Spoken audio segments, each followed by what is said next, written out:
Segundo tramo de la primera mitad del programa nos acompañan la licenciada Alfonsina Soledad Gómez Martín, nacida en Empalme, Villa Constitución, y Pablo Piacenza, periodista e investigador del Consejo de Estudios Interdisciplinarios, Económicos y Políticos. El tema de hoy es Cataluña, pasado y presente.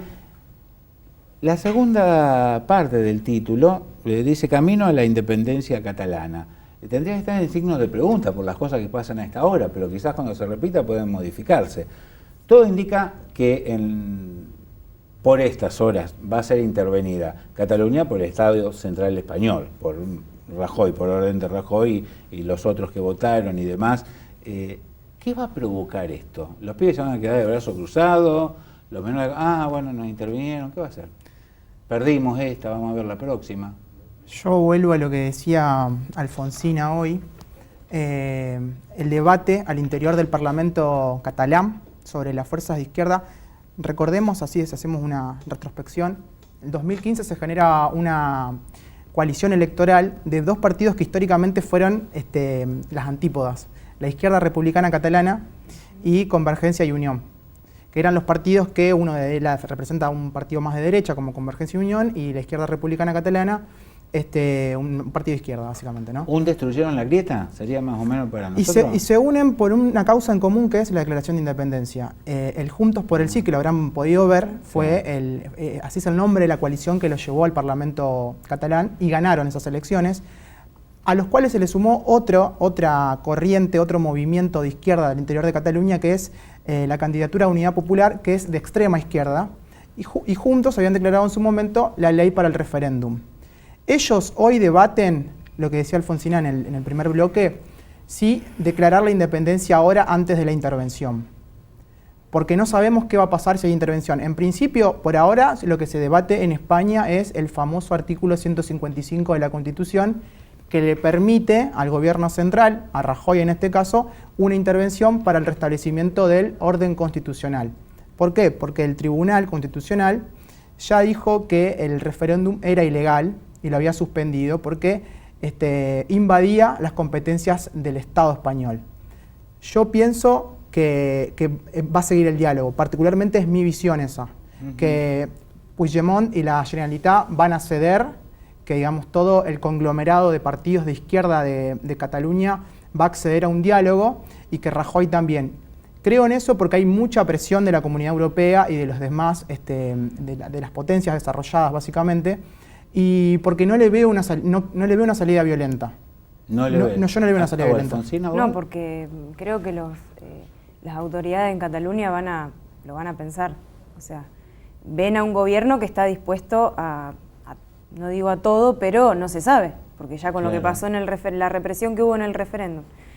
Y bueno, y ahora si hacen esta declaración unilateral, yo creo que el 155 ya se va a aplicar, que la intervención ya empezó a regir, ya a partir de estos días, a partir de mañana, que no van a declarar la independencia porque además los representantes que estos partidos que comenta Pablo, que están debatiéndolo, tienen representantes al Congreso Nacional. Y esos representantes en el Congreso Nacional están tratando con otros partidos, como el PSOE, como Podemos, como Ciudadanos, bueno, etcétera, etcétera.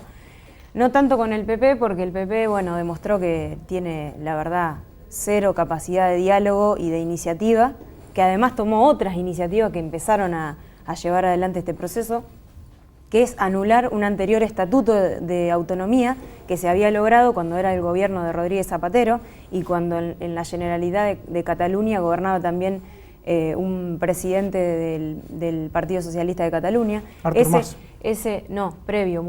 Murillo. Ese estatuto, apenas gana el PP de Rajoy, ese estatuto lo anula, lo somete al Tribunal Constitucional y lo anula. Ese estatuto, dentro de todo, había modificado muchas de las peticiones que solicitaba Cataluña con respecto específicamente a lo económico. Bueno, entonces, lo primero que hace el PP en el gobierno es eso. Entonces, si uno tiene que decir, uno de los principales responsables no es tanto el pueblo de Cataluña, sino el gobierno central, que lo lleva al pueblo de Cataluña todo esto. Pero también viendo cómo es el gobierno del PP, que está dispuesto a presionar, ejercer la violencia, etcétera, etcétera, y a no generar otras posibilidades, porque acá creo que no es un blanco o negro, independencia o no independencia, puede haber cosas en el medio. De hecho hubo cuando les comento sobre este estatuto que por ahí había apaciguado las peticiones de Cataluña. Así que creo que van a ser conscientes los líderes locales que tienen representantes en el Congreso Nacional de frenar, de no declararla la independencia. Pablo, Me parece. Sí, coincido. De todas formas, sí. es un parche para estos días. Yo creo también, Es un parche para agregando un estos poco días. lo que ella Sí. decía, que los partidos tradicionales españoles han contribuido al desarrollo del soberanismo o del catalanismo en los últimos años, porque tanto el PP en su momento con Aznar, ahora con Rajoy y también el PSOE con Rodríguez Zapatero, utilizaron para formar gobierno, porque es una monarquía parlamentaria y necesitan formar gobierno, a los distintos partidos que gobernaban la Generalitat de Cataluña. Y eso fue acrecentando el nivel de nacionalismo en Cataluña. Ella mencionaba hoy que en un momento había los partidos en el Parlamento catalán sacaban 300.000 votos y en las elecciones de 2015 sacaron más de 2 millones de votos. Eso tiene que ver con que fueron fomentando, porque fueron generando una integración que de hecho derivó en la coalición de la cual hablaba del 2015. Pablo, el próximo viernes le voy a preguntar, en el próximo programa le voy a preguntar al presidente del Centre Català de Rosario si ellos son una nación. ¿Qué crees que me van a decir? Yo creo que sí. De todos modos, hay ¿Te gustó una... esa? No se enojará, ¿no, Alfonsina? Decime ahora. No, para nada. No se va a enojar, al contrario. Debe estar re orgulloso. Es que son una nación, dentro de un reino que tiene un proceso de conformación de un Estado bastante problemático. En épocas de crisis como esta, desde el 2008 en adelante, eso se exacerba. Pero además, esos nacionalismos exacerban los nacionalismos que apoyan al Estado español.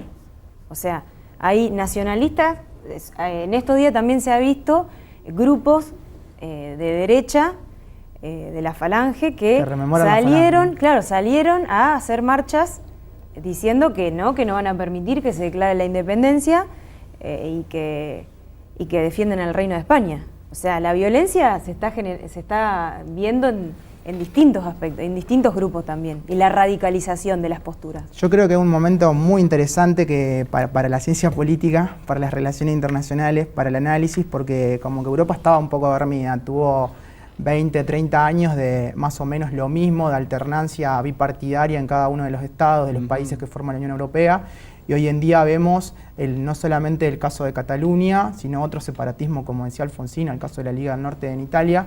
También vemos el ascenso de la extrema derecha en Europa y eso es un tema a considerar. Tiene que ver con que se han agotado un poco las instancias democráticas en Europa.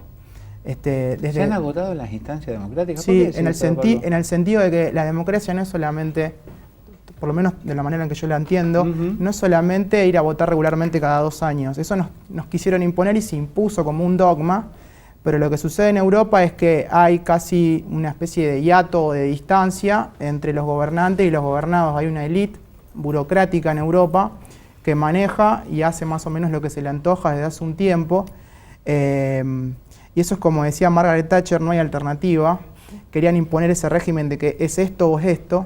Y, por ejemplo, como hablábamos en el corte, la Unión Europea viene celebrando tratados de libre comercio y cuando se le consulta a la gente si les gustan los tratados de libre comercio, la gente dice que no. El ciudadano europeo en general, no solamente el catalán. Sí. Y esto, como decía Alfonsina, se exacerba con la crisis económica, donde empiezan a considerar posiciones o oportunidades como, bueno, antes me vendía la Unión Europea como la panacea, como un espacio de esperanza, de bienestar económico, de mayor interdependencia económica, de paz interestatal, porque bueno, si todos comerciamos no vamos a ir a la guerra. Y empezaron a ver que se fue de Gran Bretaña, que se puede vivir por fuera de la Unión Europea y que encima la crisis azota a los sectores más vulnerables. Todo ese conjunto de cuestiones hay que analizarlas y tenerlas en cuenta para el caso catalán, más allá de que lo principal y lo primordial es considerar la dinámica sociopolítica propiamente española, el tema de las comunidades y la relación con el gobierno central. Eso es lo más importante. Alfonsina, y si yo especulo que así como la separación de los ingleses le dio fuerza, alguien puede hacerlo. Este ejemplo no es un nuevo paso, como una pequeña salida escalera del Reino Unido de la Unión Europea. Igual el Reino... La votación en sí. Sí, igual el Reino Unido no tenía todos los tratados firmados, no estaba en el marco del euro, el Reino Unido. Y ahora el discurso de la primera ministra está bastante más apaciguado. Igualmente tienen que sentarse ahora a firmar un tratado de comercio, y creo que hay como un freno de parte de Reino Unido. También no es que puede solo, o sea, va a tener que firmar un acuerdo, y las relaciones de hecho se siguen dando.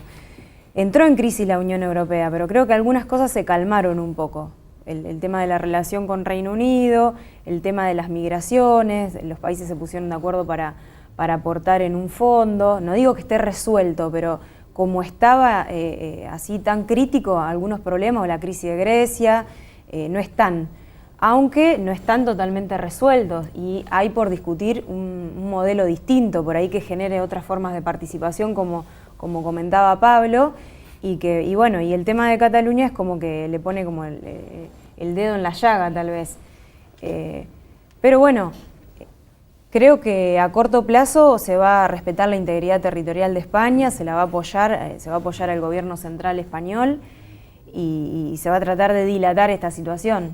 Pablo, esto va a correr pura y exclusivamente en los carriles de la legalidad, con discusiones democráticas o abiertas, o algún sector de la juventud que está envalentonado al máximo va a decir, bueno, nosotros en este marco no nos sentimos representados, pasamos a la clandestinidad. La ETA 2, como leí por ahí en una de las tantas notas que...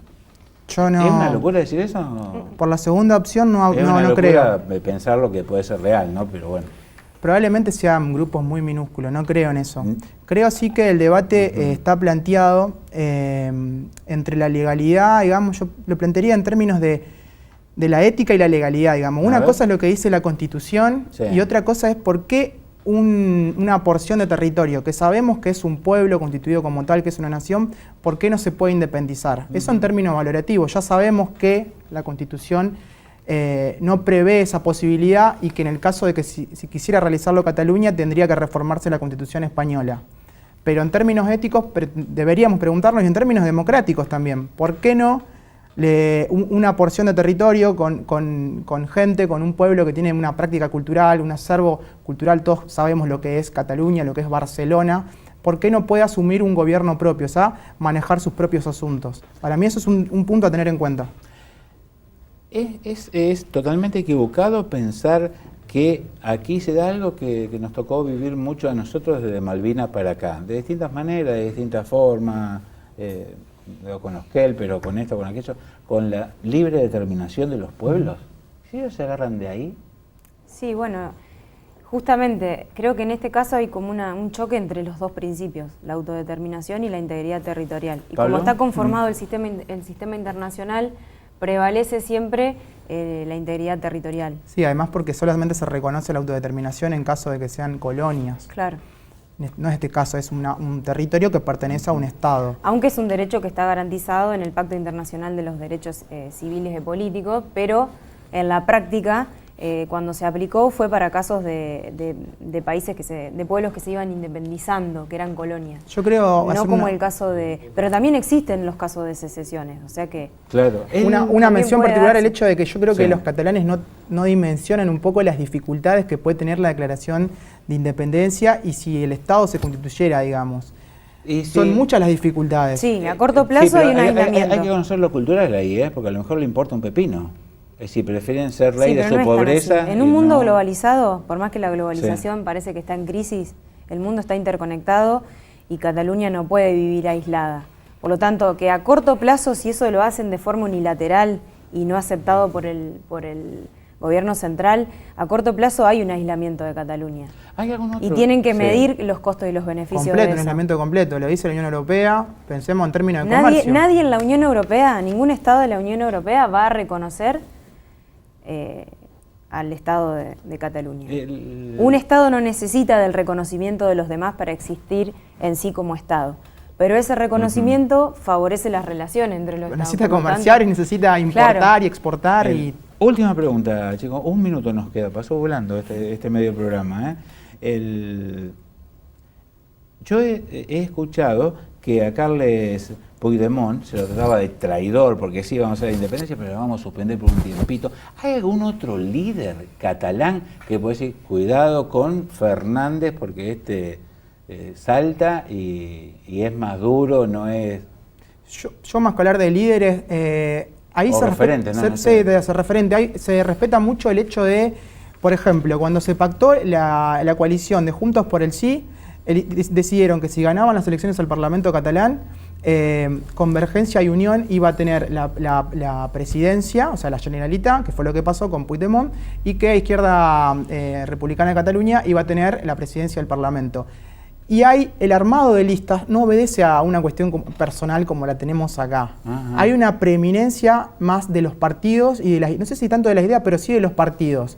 Entonces, uno recuerda a algunos presidentes de la Generalitat más que referentes bien concretos de los partidos. Hemos llegado a la mitad del programa. Sí, la forma que ellos tienen de generar gobierno no hace que por ahí sean...